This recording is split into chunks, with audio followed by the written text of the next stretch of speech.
Et cet invité aujourd'hui, c'est vous, Benoît Vitkine. Bonjour. Bonjour. Bienvenue sur ce plateau. Merci d'être là. Vous êtes grand reporter prix Albert Londres, correspondant du quotidien français Le Monde en Russie. Votre dernier livre, Les Loups, vient de sortir aux arènes dans la collection Equinox. Vous auriez voulu faire un livre plus dans l'actualité, vous n'auriez pas pu. On va y revenir dans un instant. On a vu dans le journal de Damien Coquet à l'instant ces images de troupes russes qui reculent de la frontière ukrainienne, y compris ce matin en Crimée. Dans Crimée, il y a ces mots de Vladimir Poutine ces dernières heures. Nous ne voulons pas la guerre. Attention, c'est la question à 1 million de roubles. Est-ce que la désescalade est amorcée dans l'est de l'Ukraine ? Oh, c'est pas moi qui vais vous le dire. Non, en plus, je pense qu'on sera tous d'accord. On s'est un peu focalisé depuis ces dernières semaines, mais particulièrement ces derniers jours, sur les moindres signaux, les moindres déclarations qui avaient l'air très inquiétantes. C'était pas de l'alarmisme, c'était inquiétant. Il ne faut pas tomber dans l'excès inverse de le moindre signe d'un apaisement, considérer que tout est réglé. La plupart des experts, notamment côté russe, prévenaient depuis assez longtemps que ce bras de fer durerait pendant des mois. Et avec des phases chaudes, des phases un peu moins chaudes. Apparemment, mais même ça, il faut être prudent parce que... on voit des troupes qui partent, on continue à en voir qui arrivent. Apparemment, peut-être, on débute une phase un peu moins chaude. Avec deux éléments dans les dernières heures, pour le coup, qui peuvent faire réagir. D'abord, cette cyberattaque en Ukraine, peut-être on peut en dire un mot. Et puis la demande, je dis ça avec des guillemets, de la Douma faite à Vladimir Poutine de reconnaître les territoires séparatistes pro-russes de Donetsk et Louhansk. Quelle lecture on peut faire de ça ? La cyberattaque, je ne saurais pas vous dire. Et l'initiative de la Douma, alors l'initiative, c'est un bien grand mot. Hein. C'est quand même un parlement croupion qui fait ce qu'on lui dit.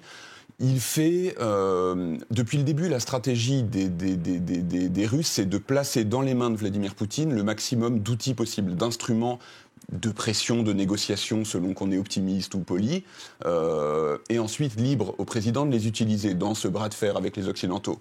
Là, on place entre ses mains un outil supplémentaire, plutôt lourd, plutôt sérieux. Alors, il fait moins peur que le canon d'un char, mais ce serait, si Poutine décidait de suivre la Douma et de reconnaître l'indépendance de ces deux républiques autoproclamées, ce serait une escalade, appelons-la diplomatique, qui serait sérieuse quand même. Mais là, pour le coup, ça enterrerait vraiment les accords de Minsk qui prévoient non seulement le cessez-le-feu, mais aussi une espèce de statut, pour le coup, au sein de l'Ukraine, de ces territoires. Alors, on est tenté de dire que la Russie n'y aurait pas vraiment intérêt. Après, on sait que chacun mesure différemment ce à quoi il a intérêt et les décisions qu'il prend. Ouais. Et puis dans le fond, ça ne change absolument rien au fond, précisément, et au cœur du problème, c'est-à-dire l'obsession ukrainienne de Vladimir Poutine. Et c'est là que ça nous ramène à votre livre. Je vous cite Benoît Vitkine. Ce sont des propos que vous prêtez à Vladimir Poutine. Donc, à vrai dire, dans l'esprit du président russe, l'idée même de peuple ukrainien est une vue de l'esprit. L'indépendance ukrainienne a été une nouvelle trahison de ce pleutre de Gorbatchev et des Occidentaux. À présent, ceux-ci cherchent à attirer l'Ukraine dans leur filet. À lui, Poutine, de rétablir la balance. C'est bien là le cœur du problème. Je fais pire que lui attribuer des propos. Je lis dans son esprit, là. Mais c'est assez facile parce que Poutine s'exprime effectivement beaucoup sur l'Ukraine et avec ce type de propos. C'est-à-dire que, selon lui, l'Ukraine est une incongruité. Historique, un pays dont la souveraineté est factice, d'autant plus quand elle veut se rapprocher des Occidentaux. Et alors le livre, il aborde ça, mais si, il aurait pu être beaucoup plus dans l'actu, puisque moi je me place quand même il y a encore quelques années. Ça permet peut-être de comprendre des choses de la situation actuelle, dans le sens où on est encore à l'époque de l'Ukraine rêvée de Vladimir Poutine. Dans le sens où c'est une Ukraine à qui on peut pardonner cette insolence qu'est son indépendance, à qui on peut pardonner sa souveraineté à partir du moment où elle est limitée par ce que je décris du fonctionnement de ce pays, à savoir la très grande corruption, le règne des oligarques. Et ça, ce sont des règles que Poutine et ses hommes connaissent et avec lesquelles ils aiment jouer. Des oligarques, ça se manipule, ça s'achète, ça se fait chanter. Et ça permet de garder une main très forte en Ukraine. Quand ce pays... soyons prudents, hein, décide, essaye, ambitionne de choisir un modèle un peu différent, c'est en soi une menace pour les Russes, une menace parce qu'un modèle alternatif, c'est une menace, et c'est une façon supplémentaire de se détacher de la Russie, dangereuse pour Moscou. Le fait de refuser à l'Ukraine son ukrainité, je ne sais pas comment le dire, c'est une obsession personnelle de Poutine qui n'a jamais fait le deuil de l'URSS, ou elle est partagée par beaucoup de gens en Russie ? C'est les deux. Ce serait difficile d'imaginer qu'ils soient en décalage complet avec des sentiments profonds, des choses assez profondément ancrées. C'est ce que dit Poutine, nous sommes un seul et même peuple. On peut l'entendre en Russie assez fréquemment, dit parfois un peu différent. On est un peuple frère, nous sommes des peuples frères. Le problème, c'est que des peuples frères qui se font la guerre depuis quelques années. Avec une cassure générationnelle nette pour le coup ou pas vraiment ? Oui, absolument, bien sûr. Ouais. Les jeunes n'ont pas du tout ce ressenti parce qu'ils n'ont pas la même expérience. Et puis alors en plus, les questions. Pas tous, mais dans leur grande majorité, ces questions de statut, ces questions finalement de vision très impériale, ça leur parle moins. Et est-ce que le fait que Poutine, du coup, aille dans ce sens, de l'autre côté de la frontière, côté ukrainien, ça renforce un sentiment nationaliste ukrainien, d'ailleurs plus que pro-occidental ? Bien sûr, on pourrait faire la liste des succès et des échecs de Poutine dans ce dossier majeur pour lui depuis des années. C'est sans doute le plus grand échec. Avec une politique de déstabilisation qui est passée y compris par la guerre, celle dans le Donbass, Poutine, selon la formule un peu consacrée, a perdu l'Ukraine, perdu les Ukrainiens. Imaginez que, comme des pions, on peut les orienter d'un côté puis de l'autre. C'est son illusion, c'est son monde, mais qui correspond pas à aucune réalité. Sauf que là encore en Ukraine, il y a une fracture. Alors c'est peut-être très schématique, mais à l'ouest de l'Ukraine, on serait plutôt pro-occidental, et à l'est, pour le coup, il y a des réalités pro-russes. Il y a une réalité, il y a une fracture c'est un patchwork culturel, linguistique, etc. Ce pays, mais ça n'empêche pas forcément un pays de fonctionner. Mais le constat est le même, c'est-à-dire que cette fracture, elle a au contraire diminué immensément depuis l'agression russe. Alors il y a le caractère russe de l'Ukraine sur lequel Vladimir Poutine ne veut pas lâcher. Il y a aussi, vous le disiez tout à l'heure, le risque peut-être démocratique qu'une Russie trop pro-occidentale pourrait faire peser sur l'intérieur de la Russie. Est-ce que c'est une réalité et comment pour le coup ça pourrait se manifester ?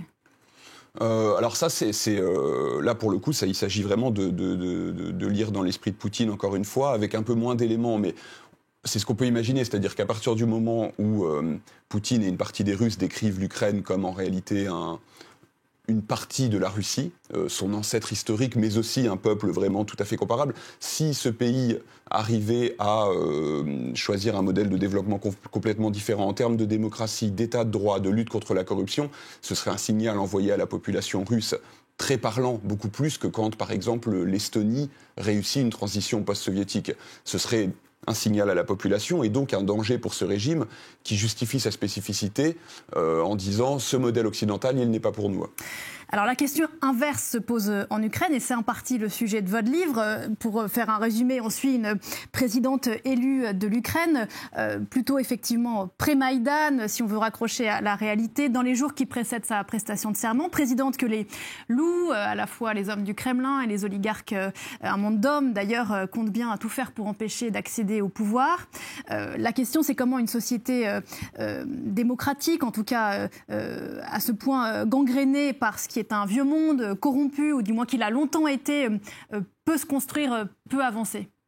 Dans mon livre, il n'en est pas encore là. C'est-à-dire qu'avant même de savoir si le pays peut se transformer, celle qui vient d'en être élue présidente, elle-même ne fait jamais vraiment le choix. Est-ce qu'elle veut être une femme d'État qui va essayer d'impulser un mouvement profond comme ça ?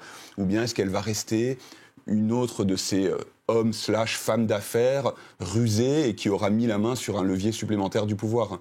Et c'était vraiment moi, mon ambition première dans ce livre, l'aspect russo-ukrainien, il est là parce qu'on ne peut pas parler d'Ukraine sans parler de Russie, et que ces acteurs russes, ce sont des loups parmi d'autres, mais les loups qui, moi, me fascinent le plus, ce sont ces oligarques ukrainiens, qui ont déjà, à titre individuel, un mode de fonctionnement, un passé, des vies absolument extraordinaires, sans les romantiser. Et justement, je ne voulais pas romantiser, je voulais montrer ce que c'est qu'un pays soumis à un système, comme vous le dites, gangréné, ce qu'est la corruption, la grande corruption, pas la corruption telle qu'on la conçoit chez nous. Il y a quand même une différence, pas seulement de niveau, d'échelle, mais vraiment une différence fondamentale. Des oligarques ukrainiens, d'ailleurs, pour revenir en 2022, qui ont été accusés de quitter le navire quand ça commençait un peu à sentir mauvais du côté de la frontière Est. Non, plus ou moins. Non, ils jouent leur carte, ils trouvent toujours un moyen de s'en sortir, c'est le principe, bien sûr.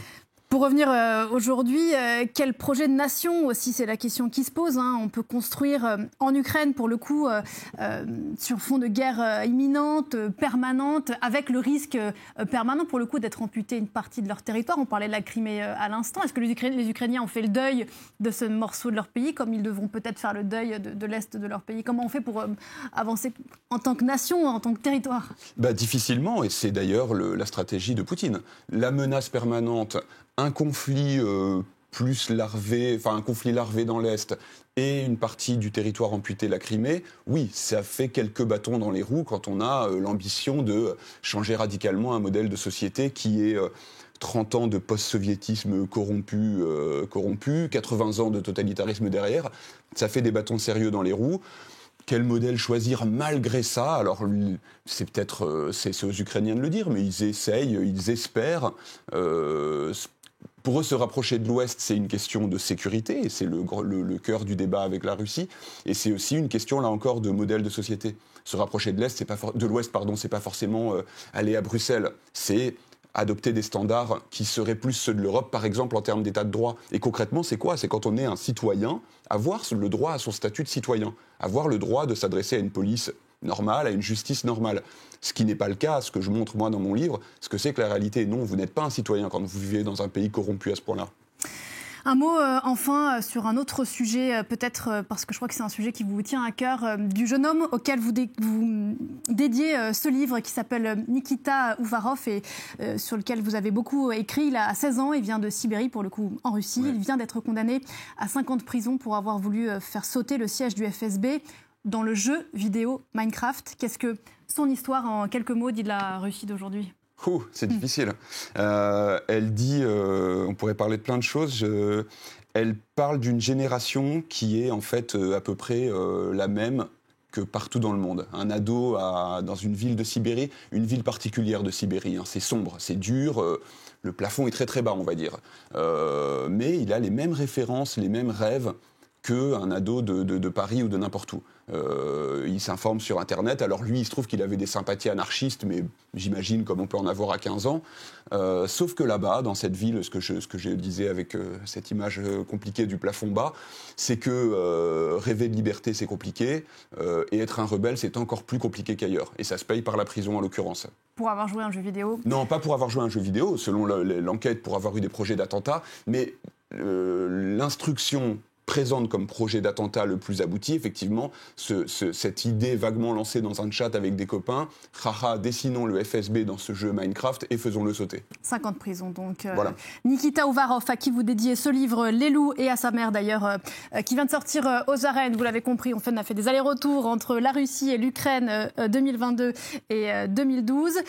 C'est noir, c'est noir, mais c'est passionnant. Merci beaucoup, Benoît Wilkine. Merci beaucoup. D'être venu ce matin sur le plateau de Paris Direct. On vous lit bien sûr dans Le Monde quand vous serez de retour à Moscou. D'ici là, bon séjour en France. Nous on se retrouve juste après la pause.